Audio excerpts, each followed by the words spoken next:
first one is a bit of a theory because we need to understand a lot of theory before we get started. So today we're going to look at this PowerPoint. Got it. Okay, so it's a bit of theory. Unfortunately, it can't be helped. So have you ever heard of the term desktop as a service?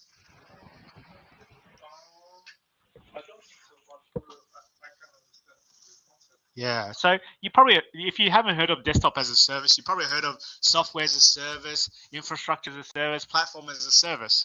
So it's all to do with cloud, isn't it?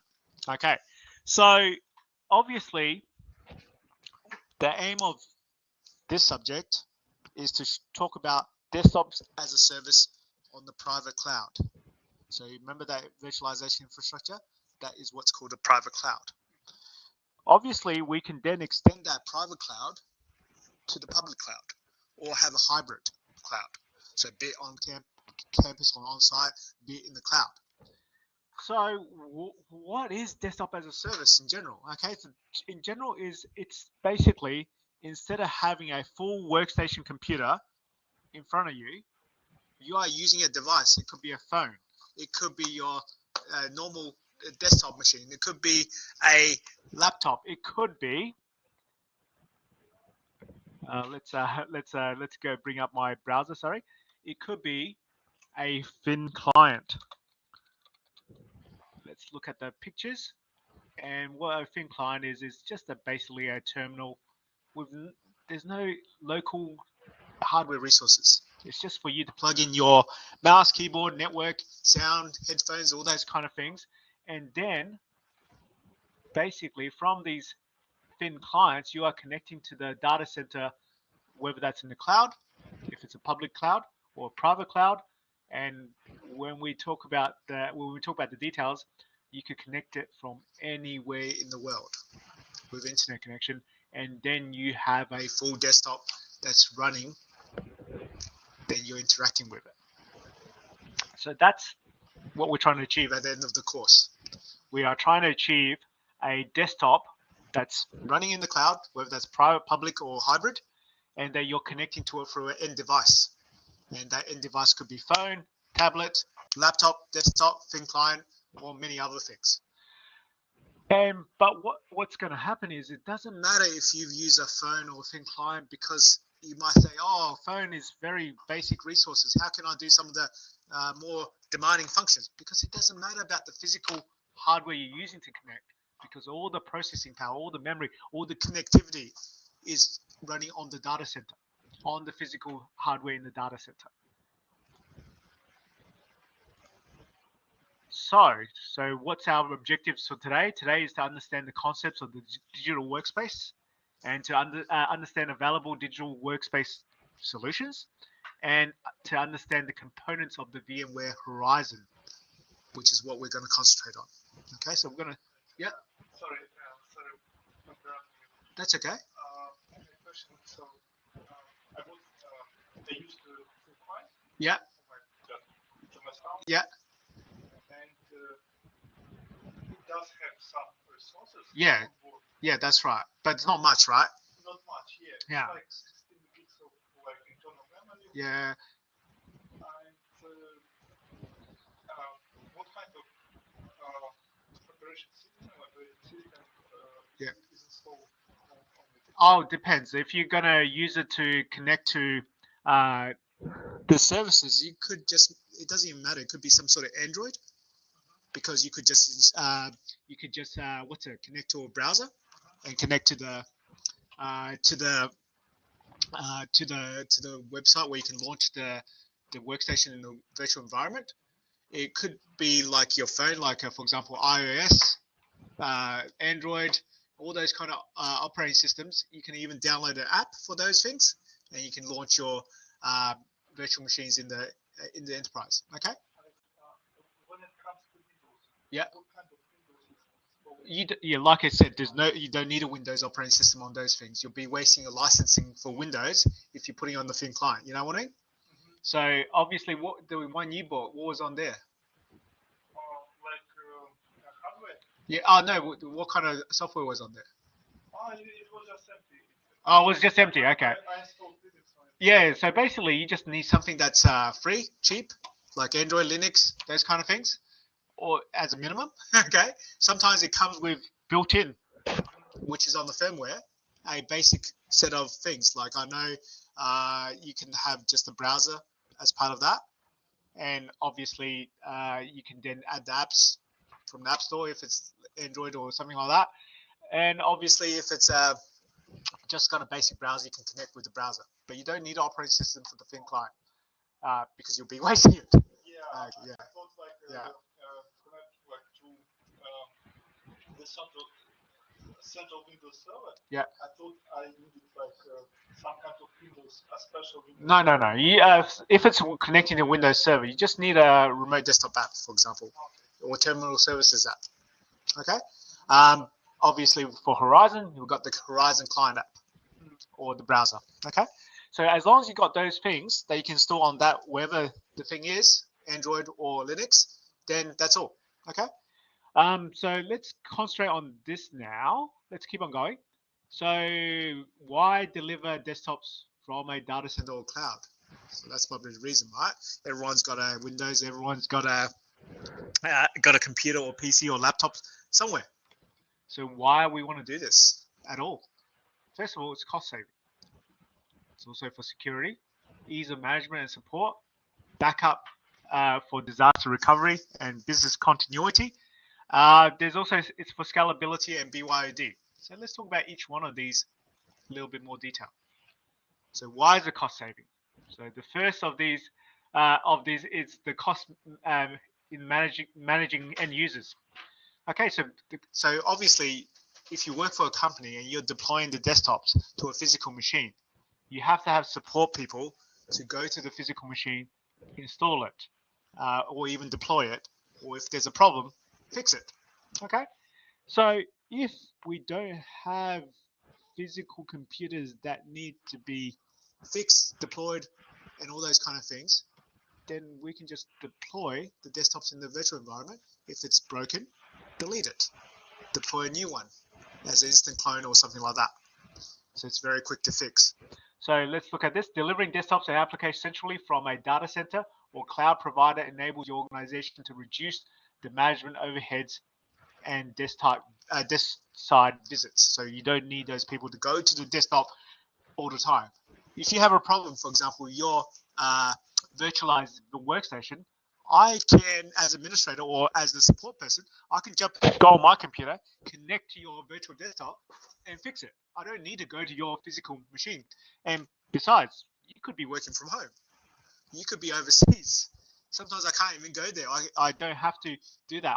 We can both be connected to your virtual desktop, and then you can show me your problems, and maybe we can fix it or redeploy it. It's simple as that. So I think in my other subject, I talked about this concept. Virtual machines are not pets; they're stock. Do you remember what that meant, Robin?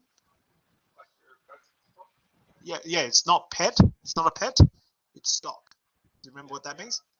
Yeah. So just in case you don't, just in case the people who are watching this don't, a pet is a animal you love, you care for. If it's sick, you take it to a vet, you get it fixed up. It costs you lots of money, but you love it. What are you going to do? Of course, you got to spend your money on that. Yeah, like in a fact, you invest your resources, but stock is like your resource. Yeah, that's right. So the stock is what farmers call the cattle, the sheep, wherever. They care about it because it's giving them value, as in their resource, like you said. Okay. It's giving them value. They can sell that animal for meat, for whatever products, and make them money. But if that animal's sick, they're not going to invest too much time or money to fix it. They're going to just, get rid of it. Let's just keep it PG. Get rid of it, and then they're going to concentrate on the rest of the stock. Okay, so that's the same with virtual machines in the enterprise or workstations in a virtualized environment. If it's your home PC or your gaming rig and you've got all these settings and things, you might take lots of time to troubleshoot and fix it.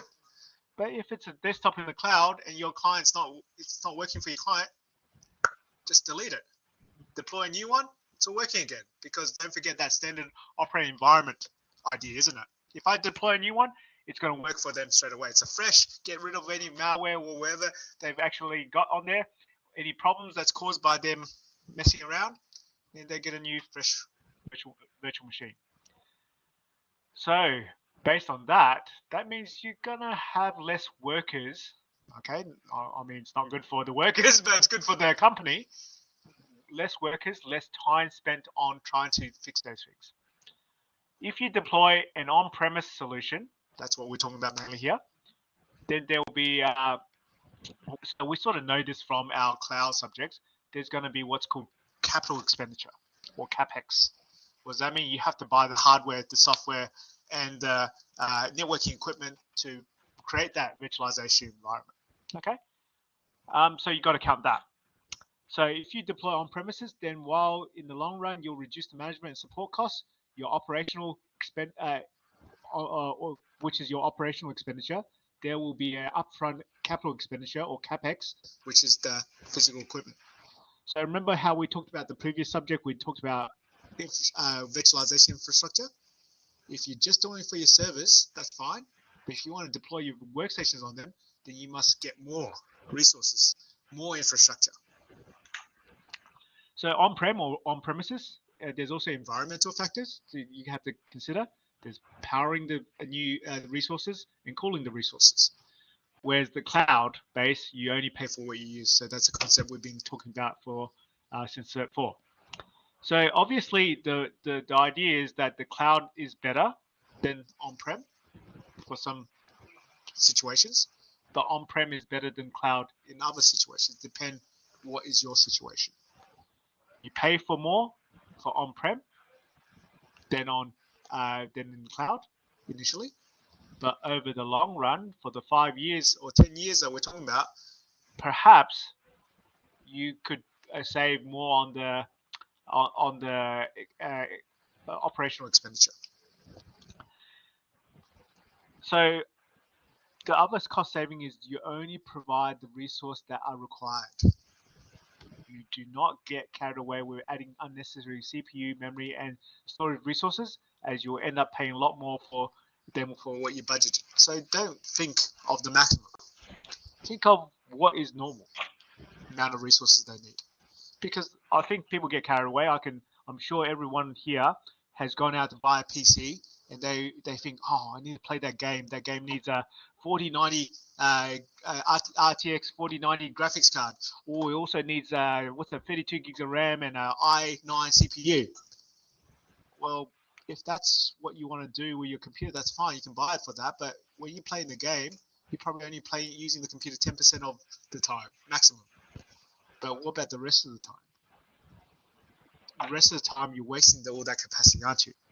So make sure you're sensible when you're buying, sizing your service. And also, something that adds on to this cost saving is because you've got the virtual the workstations running in the virtual infrastructure, you don't need the desktop machines which are high powered. You don't need the laptops which are high powered. We talked about just thin clients before. We talked about using a mobile phone. We talked about using a tablet, and you don't need to replace those hardware as often. The other thing is security. So this is probably one of the biggest reasons for having on-prem than in the cloud as well. But if you think about it, if you work in an area where it's very high security, so the data is high security and highly sensitive. So if I had a laptop, for example, and I take the laptop home and do work, all that data could be stored on my laptop computer, couldn't it? So what happens if my laptop gets stolen on the bus, on the train, at home? My home gets broken into. They could also take that data potentially. Okay, obviously there's things you can do like BitLocker and that kind of stuff, but at the end of the day, it could be stolen.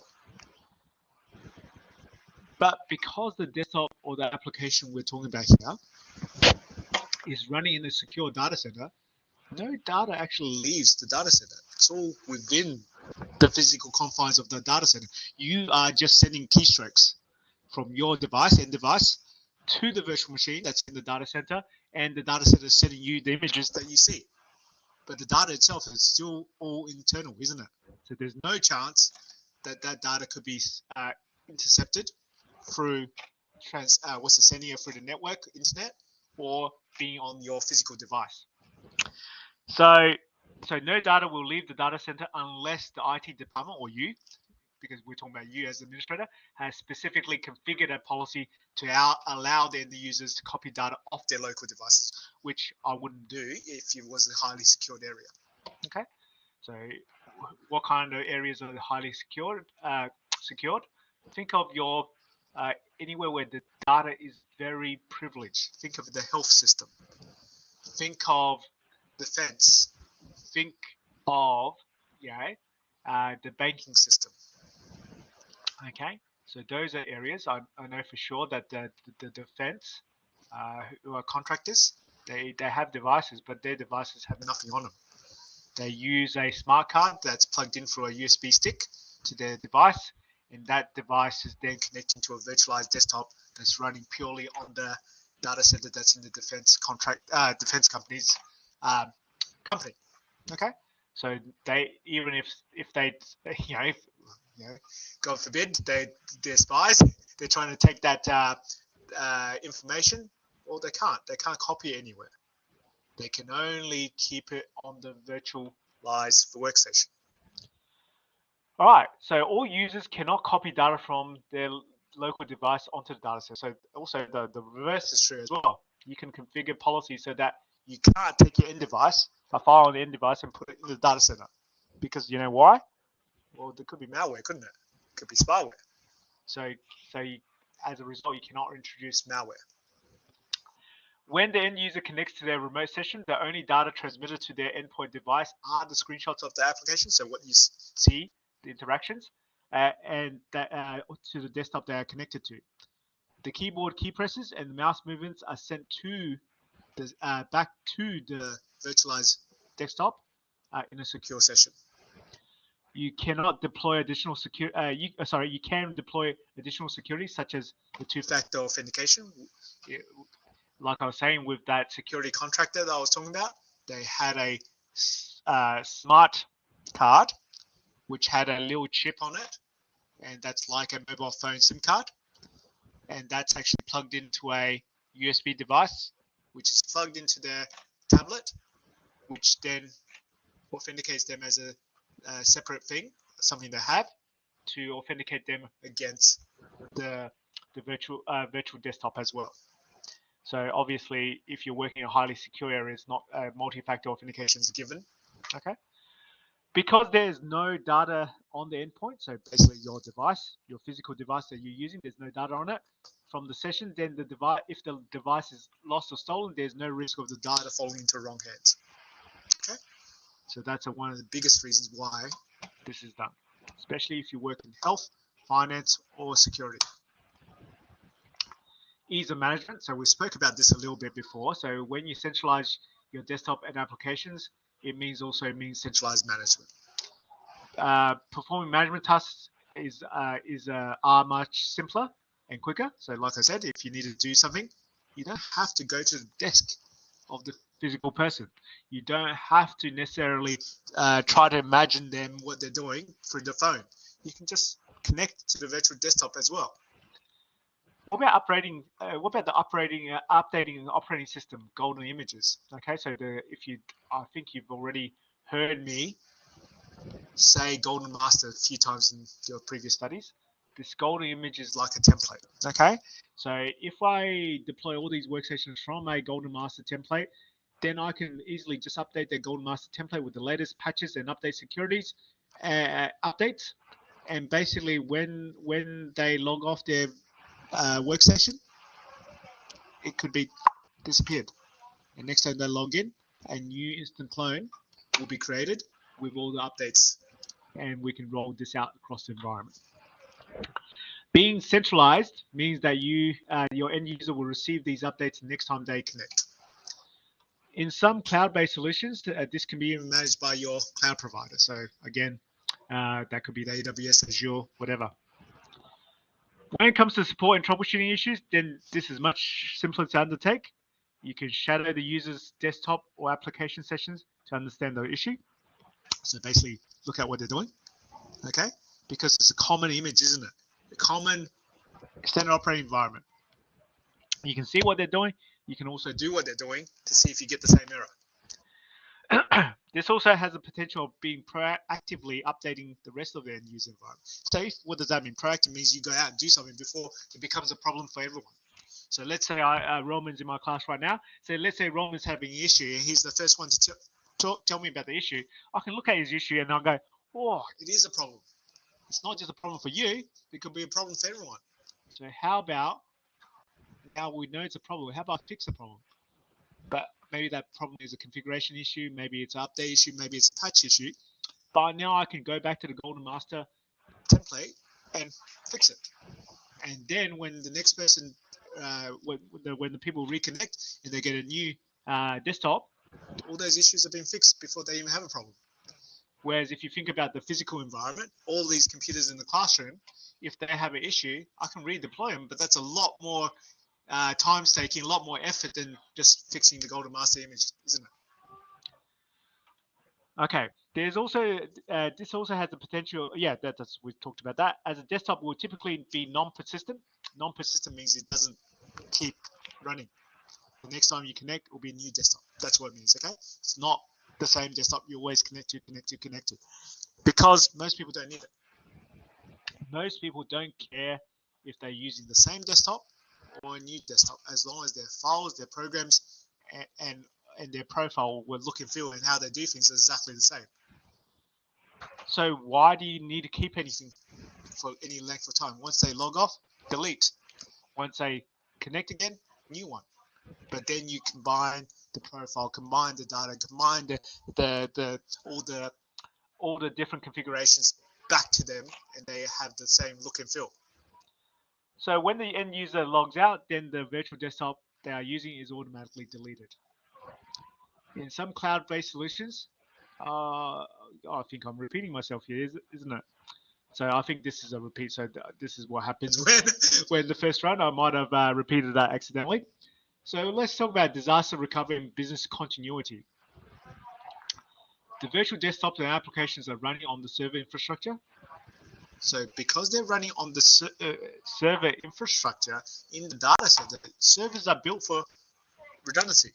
they're built for, High availability. They already have that as part of the design. so therefore, Or your virtualized desktops. will already have that. And also, if you remember, we learned about vMotion, we learned about all those other things in the VMware vSphere. So we can actually use that still for the virtual desktops, which enables desktops and applications to be moved and all restarted on a different server, and in the event, or even in a different data center, in the event of data center failing or becoming unavailable. So all those things that we learned about are still available. Scalability. Scalability is the ability to grow and get bigger and bigger without redesign of everything. So scalability, You probably heard of the term elasticity. remember in AWS, It's elastic load balancer, elastic this, elastic that. So basically it means same, similar thing. okay? Allows you to scale up or scale down resources dynamically. Ooh, that's interesting. Scale up. As well as scale down. Okay, so scale up, meaning that we can add more resources and have more users. But at the same time, we can scale down if we don't need them as well. Dynamically means that's Changing all the time. you can easily, so this is probably more and more beneficial in the cloud, public cloud than the private cloud. You can easily add additional desktops or application resources to cope with the demands of your business. Let's say it's a Seasonal one. you have more demand because during the Let's say your accounting firm. and during the after the financial new year, you put on more contract workers to help you deal with some of the workload that increases after the financial new year. So therefore, you might have additional desktops being spawned at that period of time. So you can add more resources then. But as that period passes and your workload becomes business as usual, then you can scale down again. Cloud-based solutions, you can scale up, then scale down. You can, and you only pay for what you use. BYOD, this is probably, again, Important for contractors. so if you don't know what a contractor is, it's someone who just comes in for a short period of time. You don't have to necessarily provide them everything. They get paid a higher rate usually because they're contractors, not the full-time permanent employee. So basically, the users can bring their own devices. They already have a laptop. They already have a phone, or they already have anything else. So you can end users can be quickly onboarded, meaning I don't have to go get a laptop, go get these devices and allocate it to them. They can just start using your systems straight away from their devices.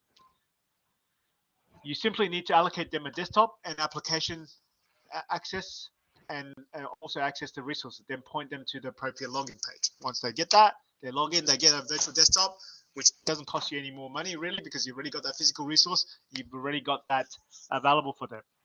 So they can get started from day one instead of waiting for a new laptop or whatever. They can either download a specific client to their device, or they can just use the browser like we mentioned before. So your organization saves costs again for needing to provide a company-owned device. It's something. It's always in the business world. Always, if you can be more efficient, you can make more money. Your business can be more sustainable. You do not have to support it, because if they're bringing their own device, I don't have to support that device. My company doesn't own it. If it's based on the person who's bringing it to make sure it's working. Okay. You just make sure that the remote session that it's connecting to works properly. This is an ideal solution for contractors, as you do not need to purchase new hardware just for a few months while they're doing something for your project. And while you can keep control of data access. Well, that's important too. If these are contractors, what's to stop them from taking the data with them as they leave the project, right?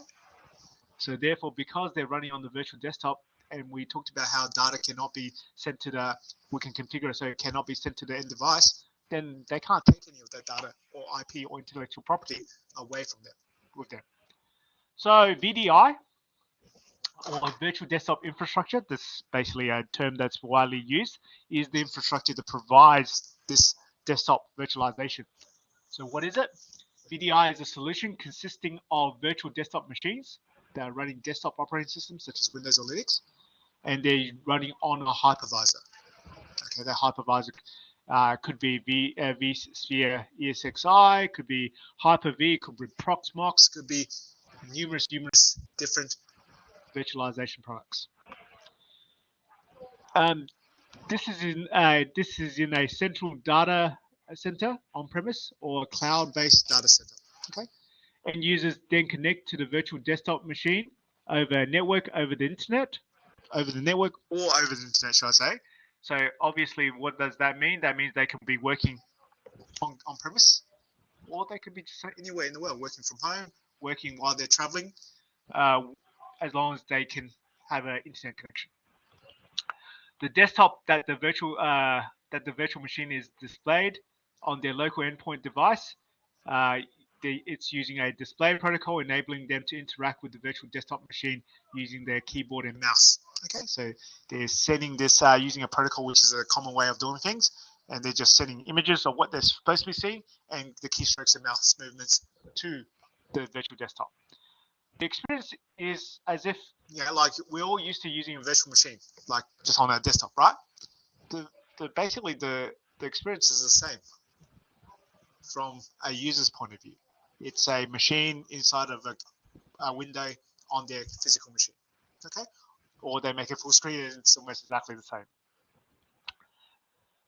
Sometimes this might be referred to as a hosted virtual desktop or HVD. So there's a lot of text here. So this is what I'm talking about, how there's a lot of theory. So let's have a look at this diagram, and hopefully it helps us understand the text. Okay. So basically, this is your endpoint device. Okay, this could be a BYD desktop, laptop, could be a thin client, doesn't matter.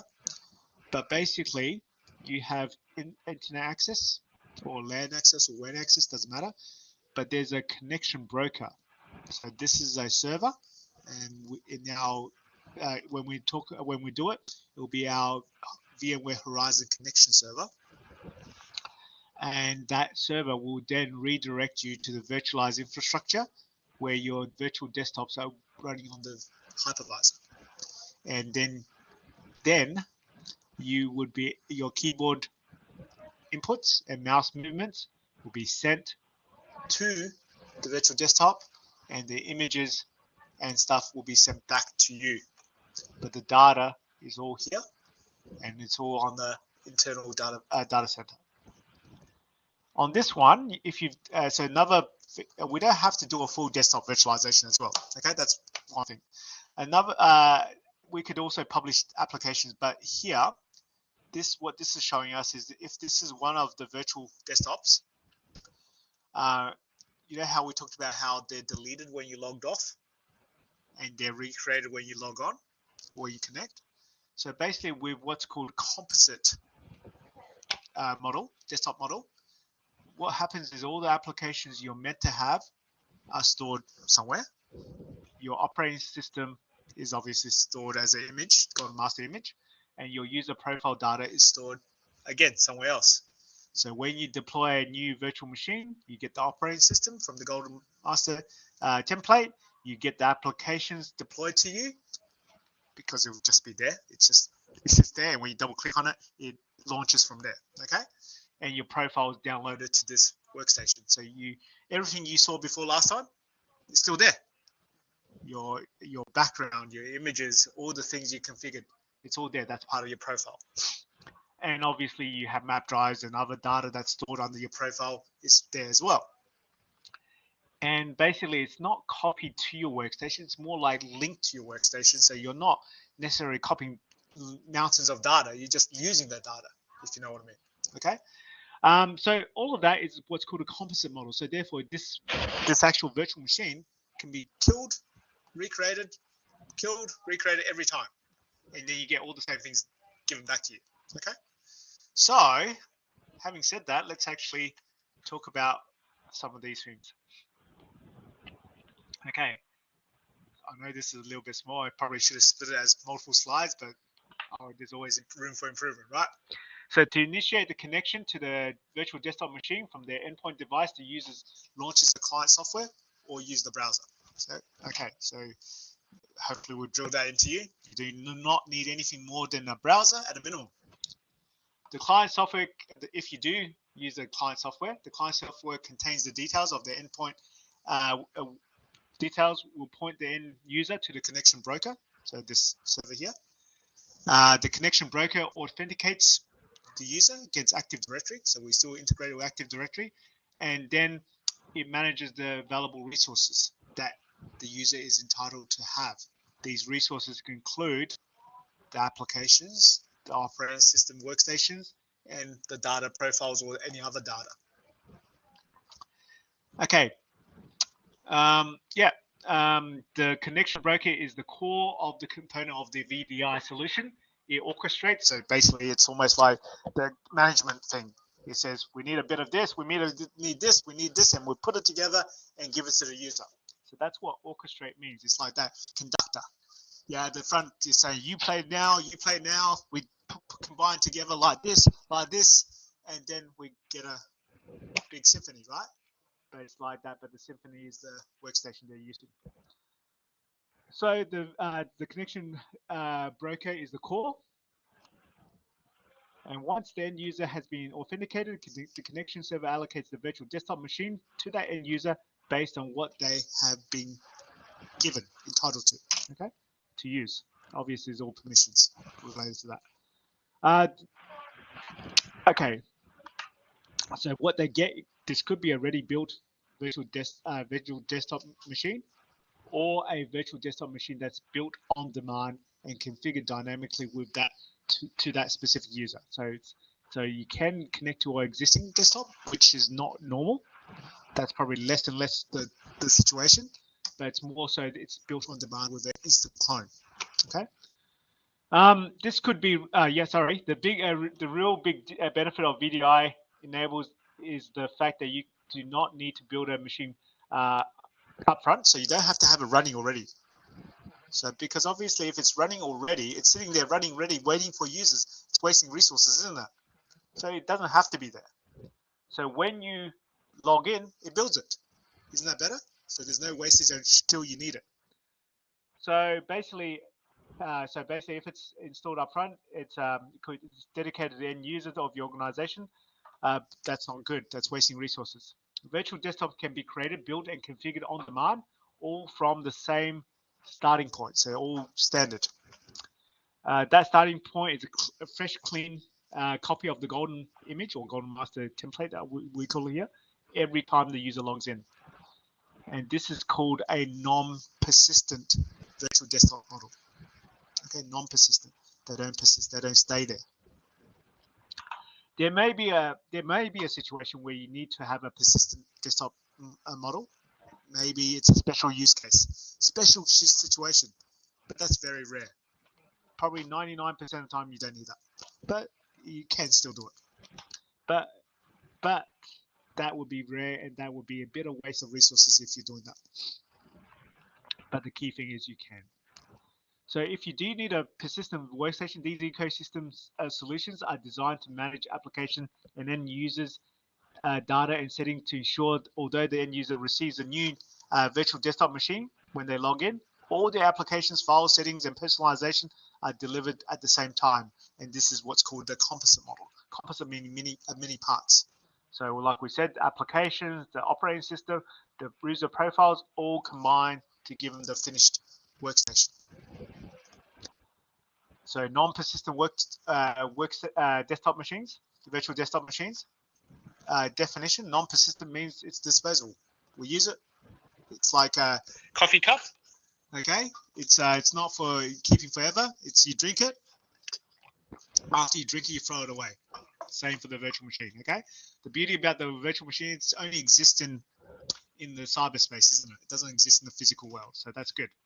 It's built and created on demand when the end user logs in, and it's deleted when the end user logs out. Use and throw away. Well, the user experience. With the user experience, users log into a new vanilla. Vanilla means standard. Okay, it's not differentiated. It's not like a unique for personalized. Vanilla means just standard, basic. You know what that means, right? Vanilla. You've heard that term before. Okay, I just want to make sure that everyone knows. I know you're from a non-English speaking background. Sometimes these terms may not be easy. Yeah, it's many other things used as vanilla. Vanilla basically means plain, like vanilla ice cream versus chocolate ice cream, right?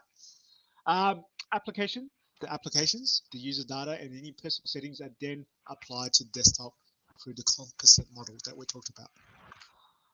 Infrastructure efficiency. Well, the efficiency is that you don't need to build them. You don't need to be running already. So there's no use of resources. So reduce depletion of valuable infrastructure resources.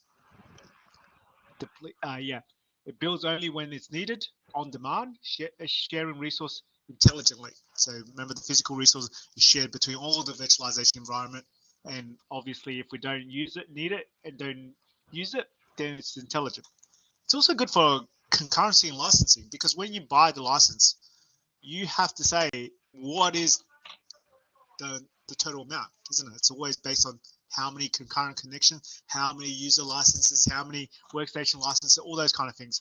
But so, for example, if a company has 2,000 end users, okay, big company obviously, but only any maximum one time they have 1,000 logged in. Let's say that you got day shift and night shift in a call center.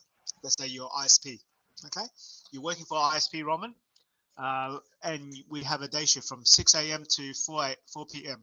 Okay, and then from 4 p.m. to midnight, we have another shift. So you work on the day shift, and I work on the night shift. On the day shift, you come in, you launch your virtual desktop, and everyone else in the shift launches their desktop, and maximum there's 1,000 logged in. That's great. Then afternoon, night shift, there's another 1,000 people, maybe less than 1,000, maybe 500 only come in because it's less busy, or could be a reverse. And there's another 1,000 logged in at the same time. But what we need to do on the virtualization infrastructure, we only need to create a pool of 1,000 virtual desktops at any one time. That's what concurrency is talking about. So that means any one time I can only can have 1,000, but I can service 2,000 users. So concurrency is sharing the resource efficiently. Concurrent licensing model means that instead of paying for 2,000 licenses, I can only pay for 1,000 licenses. Big saving, isn't it? Yeah. Just because I've got 2,000 users doesn't mean I need 2,000 licenses. Because if only 1,000 is any logged in at any one time, I only need to build my infrastructure for 1,000, not for 2,000. Get that? Makes sense, doesn't it? Yeah. So the benefits is less infrastructure needs to be purchased and managed, and more efficient resource utilization. Previously not available, and the delivery of apps and data was clunky. So basically, in the past, in the old days, this was not very good because it took a long time, and it's not very efficient. Because that's why in the past it was always workstations already there, you connect to it, which is not good, waste of resources.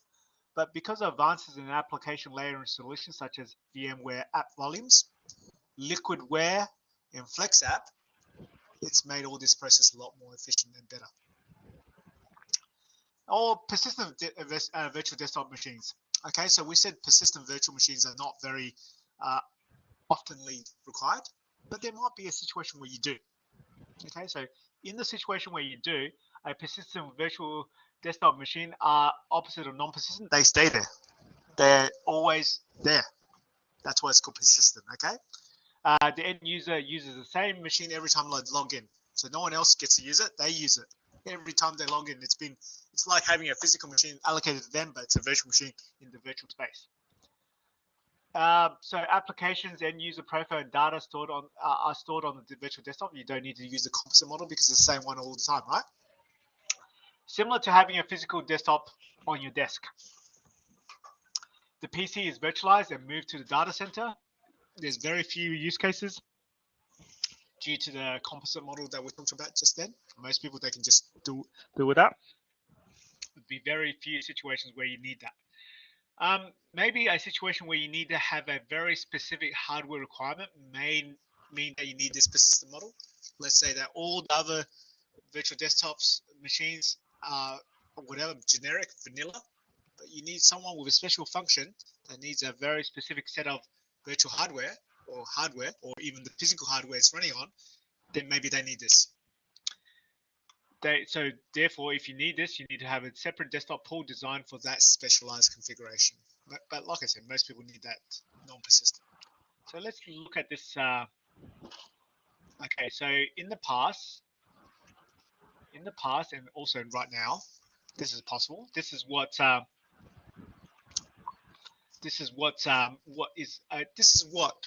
that Windows Server Terminal Service is all about. Have you heard of that before? Server terminal services or remote desktop services. Have you heard of that? Okay, let's explain it. So in this case, we have the endpoint computer, we've got the connection broker, we've got the hypervisors, but instead of deploying individual workstation computers, we can deploy what's called a server-based computing server farm. These are, let's say, Windows Server 2022, lots of them, okay? So instead of actually having an individual workstation for each user, we are going to connect to a remote desktop service, okay, session. So essentially they're sharing these server operating systems and sharing the apps that's deployed to them. So this is good and bad, okay? This is what used to happen quite a lot, okay? So those thin clients that you got was probably used to do this, okay? And obviously, the server-based computing has been around since the days of Linux in the universities. When I went to university, that's a long time ago, we used to have a computer lab, and we used to just log into the terminal, and it connects to the Unix server. And that's basically like this, but except that those Unix servers were physical servers instead of a virtualized server. So this is still a possibility. Oops, sorry, I went too far. So historical context, VDI is not new. It's been delivered from early mainframes. That's what I was talking about with the Unix. Mainframe centralized computing power in a data center, users connect via a client device. e.g. the green screen terminals. That's what I used to use.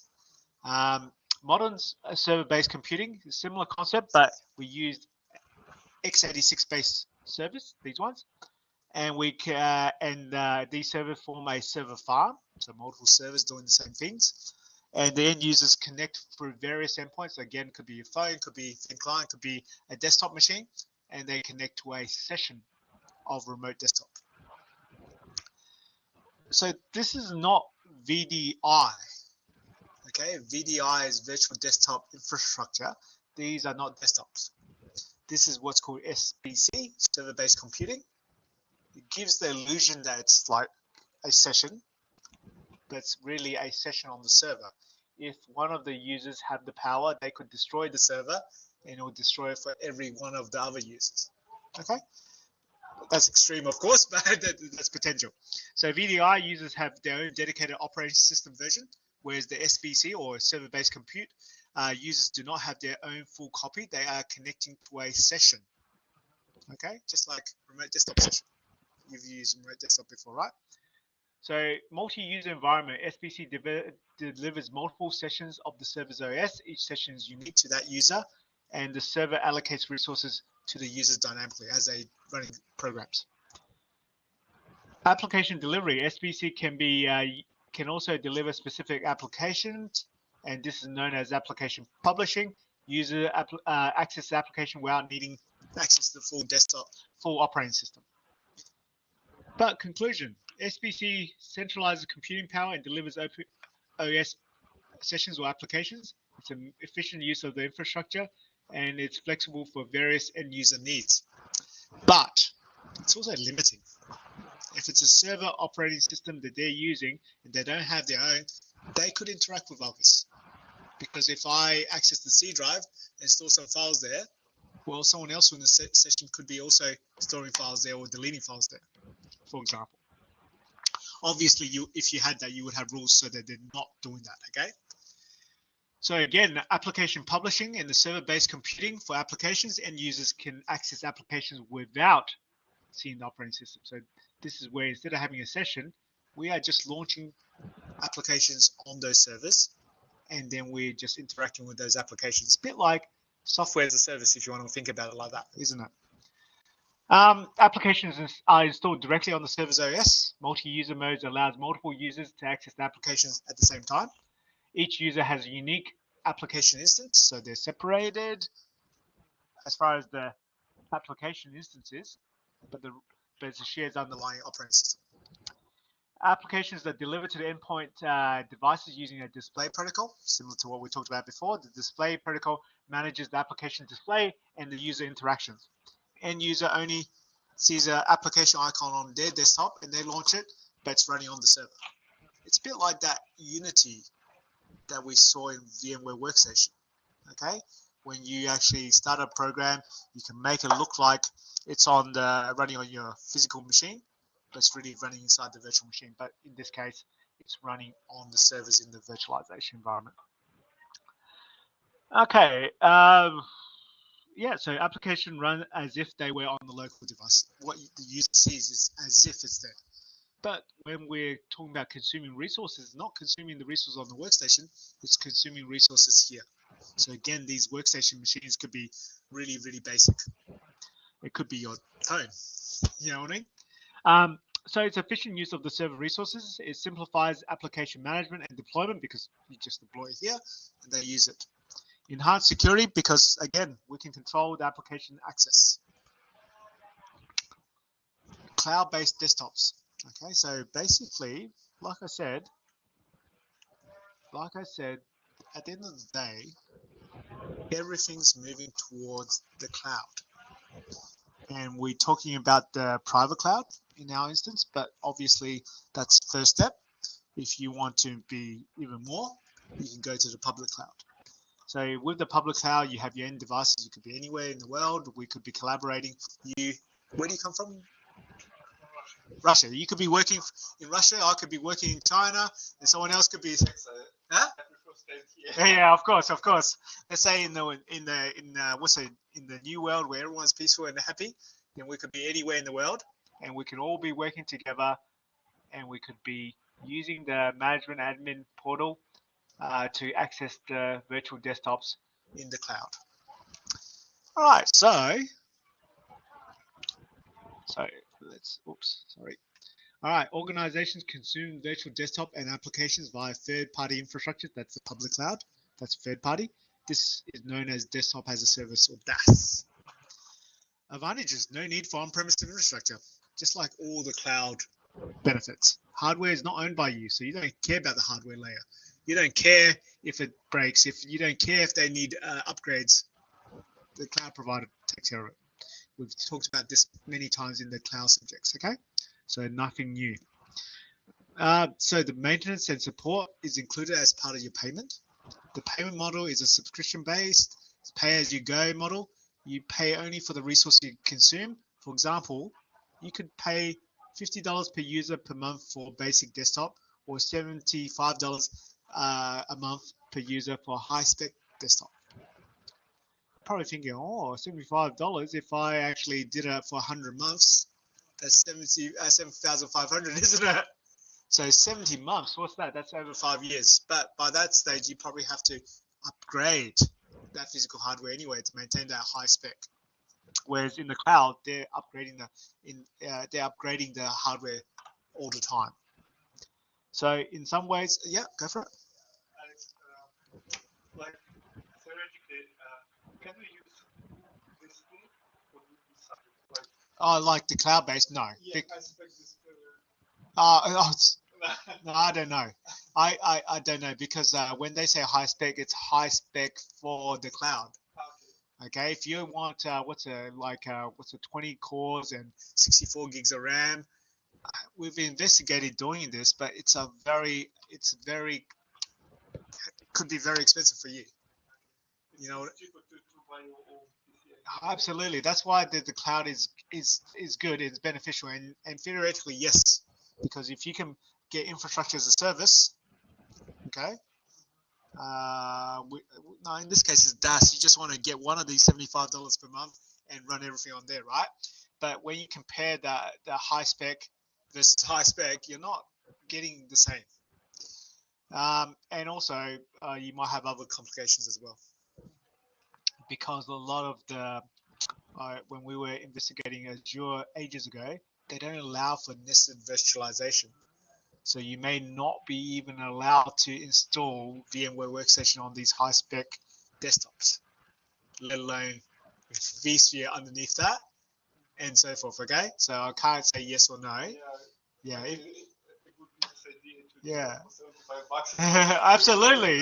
If you can offer students, our students, FSA students, $75 per month for the spec that we need, then they would be making a killing, right? So maybe your idea, maybe you do it when you finish, right? But I believe even for this high spec, we're not saying the same level of resources. Yeah.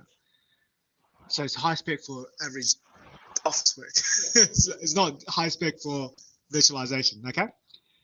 So resource allocation. So IT admins allocate resources via this service provider management portal. So your Azure, your AWS management portal.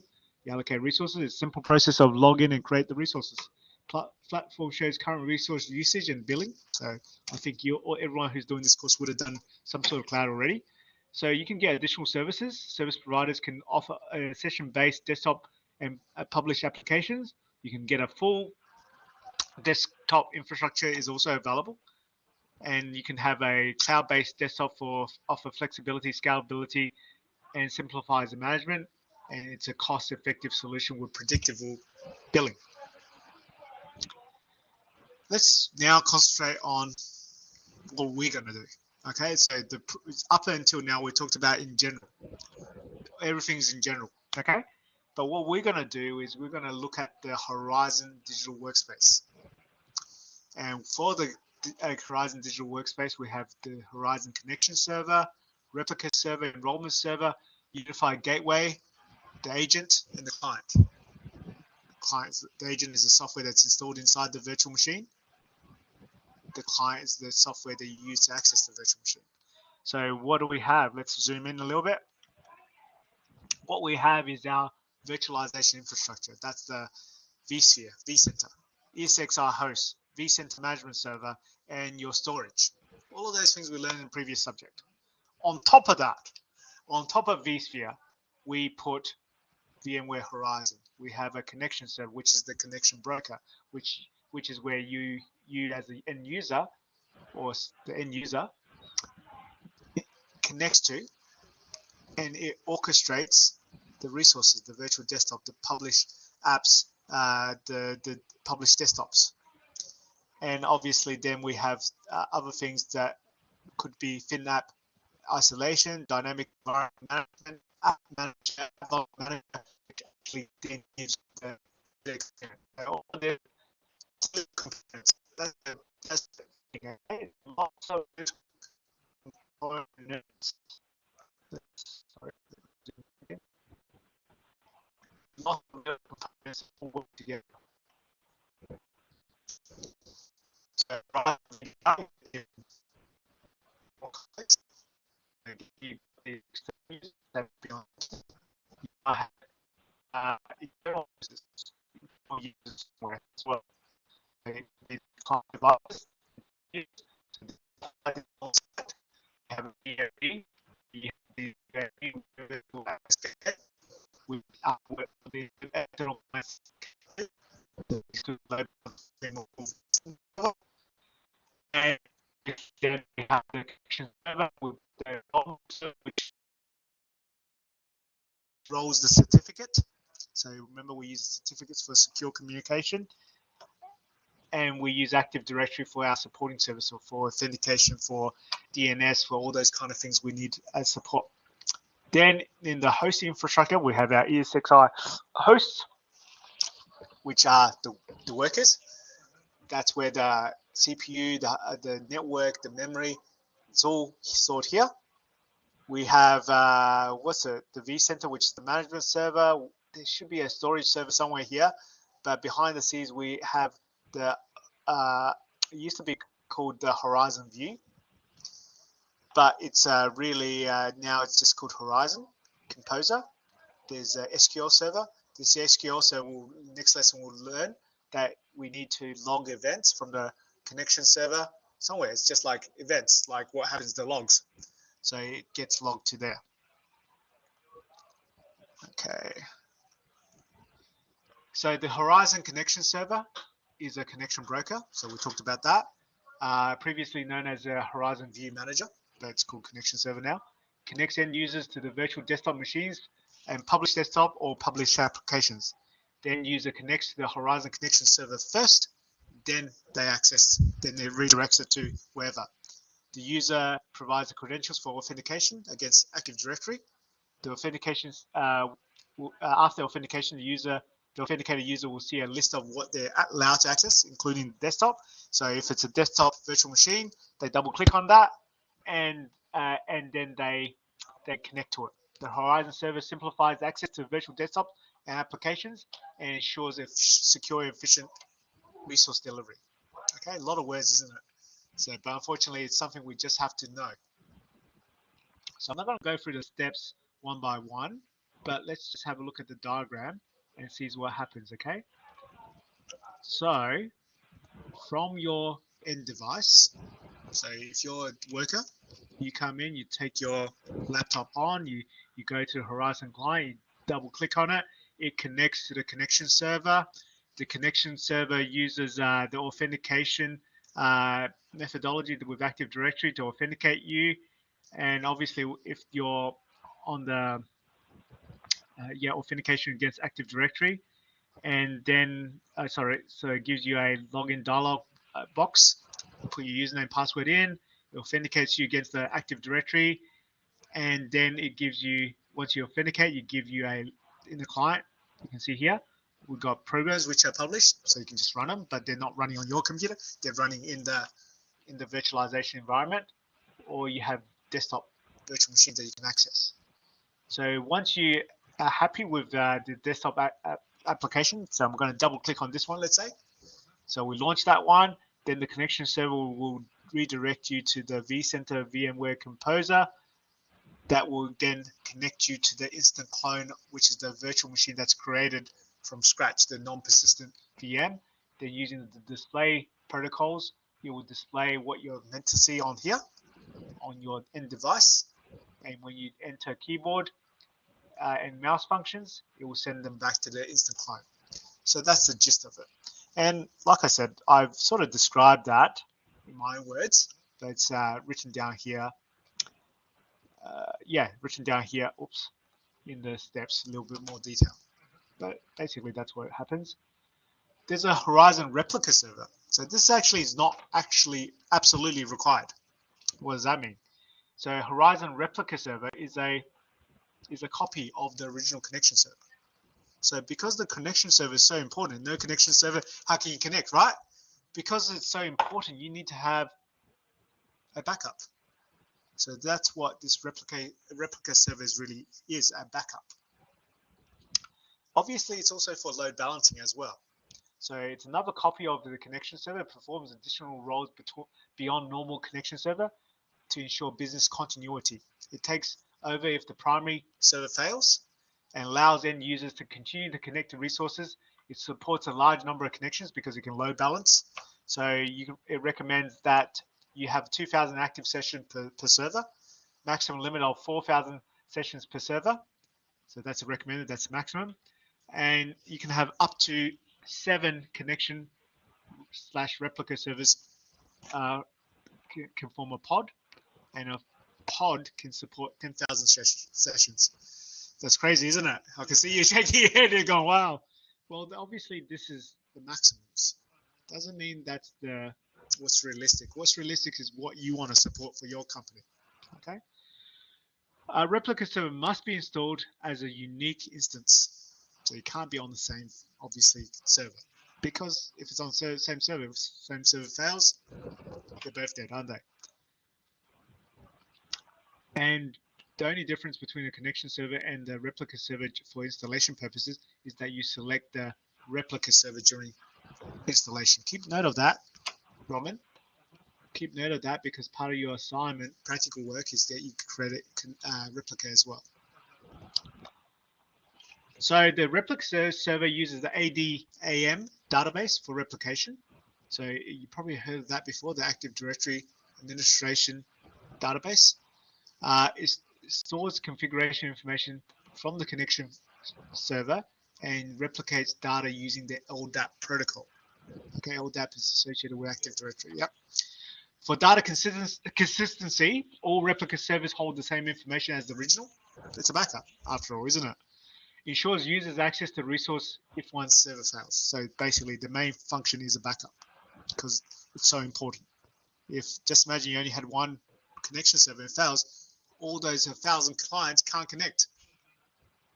So it's also used for load balancing because obviously if you have lots of connections, then one connection server may not be able to handle it. So therefore you can load balance between that, the replica and then the primary one. The Horizon does not load balance by default though. You have to configure it to load balance. You have to factor the load balancing into the design.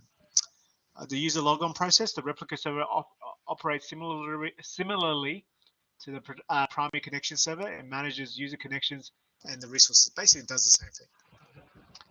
What about the enrollment server?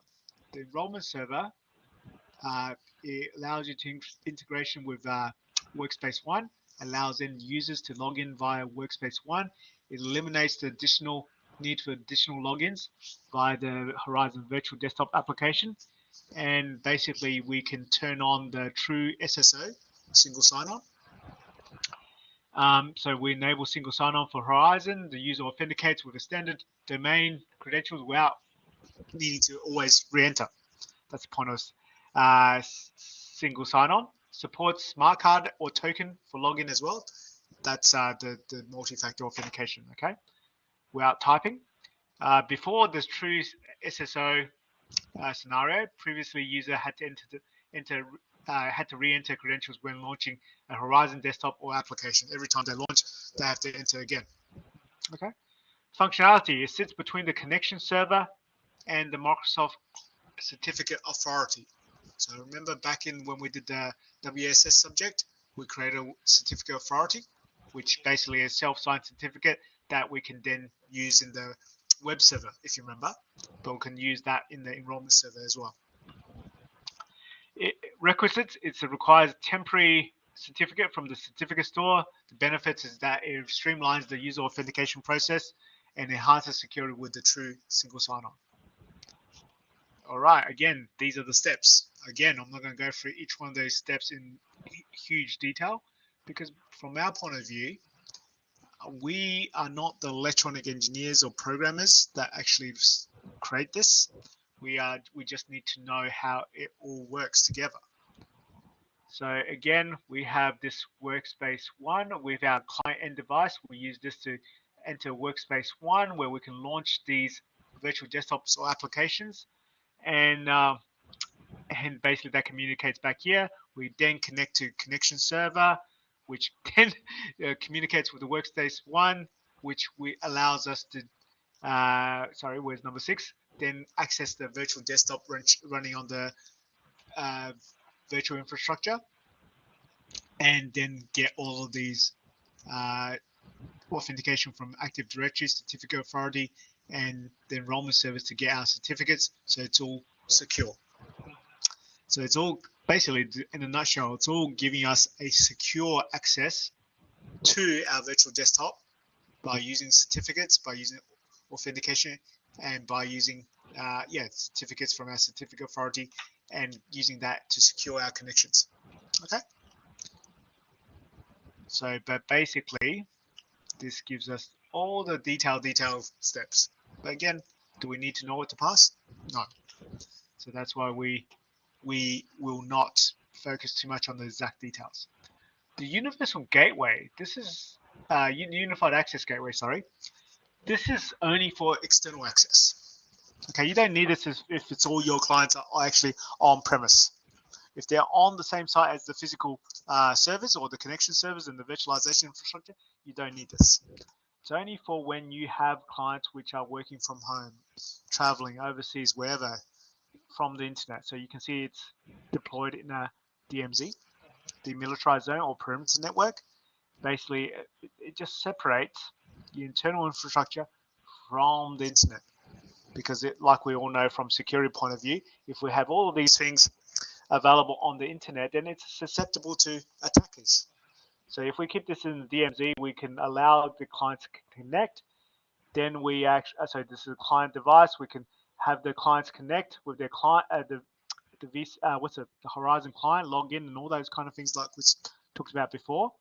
But then this passes it on to the load balancer, to the connection server, which then asks for authentication.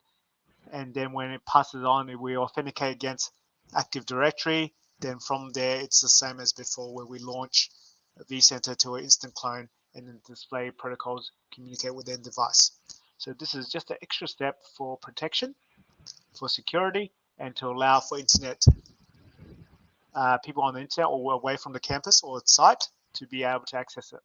So the VMware Unified Gateway Access Gateway is a secure platform for providing end user access to internal network resources like the virtual desktops and application. It replaces the older security server role from previous Horizon versions.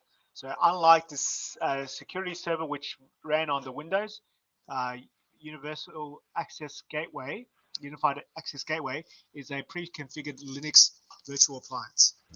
So what does that mean? That means when we get it, we'll actually then, it's a virtual machine ready. So we just put it in our virtualization infrastructure and turn it on. It makes it easier to deploy and manage. A UAG simplifies scaling by removing the need to pair with a connection server. It just forwards the end user login to the connection server and can handle authentications if configured itself. The Horizon Agent. So agent is, you've heard that term before, agent? Yeah, agent is a tiny little bit of software that's installed inside the virtual desktop machine or application, or if it's on a remote desktop server farm, server host server farm, it can be installed on the physical PCs as well and allow them to be managed from Horizon. What's the point of the agent? It's really for communication. What's going on? How's it running? Is it healthy? All those kind of things. Okay. The role of the agent is to communicate with the connection server, allowing the machine on which it is installed to allocate as a resource to end user and to report back. What about the Horizon client? The Horizon client is that bit of software that you use from your client and device to connect to those virtual desktops. The Horizon client is the part of the solution that the end user interacts with. It is where the display protocol delivers the screenshots of the virtual desktop machines and the applications. It is responsible for communicating back the keystrokes and the mouse movement. So it's the software that allows for interaction and connection. There are several differences of Horizon client, but it depends on what your device is. Is it Android? Is it Apple? Is it Mac? Is it Windows? Is it Linux? So you can have various different clients that you can download and install. Web browser. Yeah, so this is not the web browser, okay? So this is actually client software, but you can also, like we said, you can use a web browser, which is where you don't have the client installed. So let's say you go to an internet cafe. You have to do something very emergency, but you're in Bali having a holiday. You didn't bring your laptop. You didn't bring your device normally you use. So I can go to an internet cafe, plug in the URL, but instead of using a Horizon client, I'm going to use that browser to log in and in place of the client. So the client is a software that you install on the device you normally use, but the browser's for if you don't have that installed, or if that operating system you're using can't install this client software because it's unsupported or something, but it does have browser. So that's the end of the theory. It's a long one, but it's something we had to get through because the next lesson is going to be very practical, very short theory, very practical. So what I want you to do, Roman, between now and next lesson, is see if you can download a trial version of the VMware Horizon from that website I just showed you before, okay?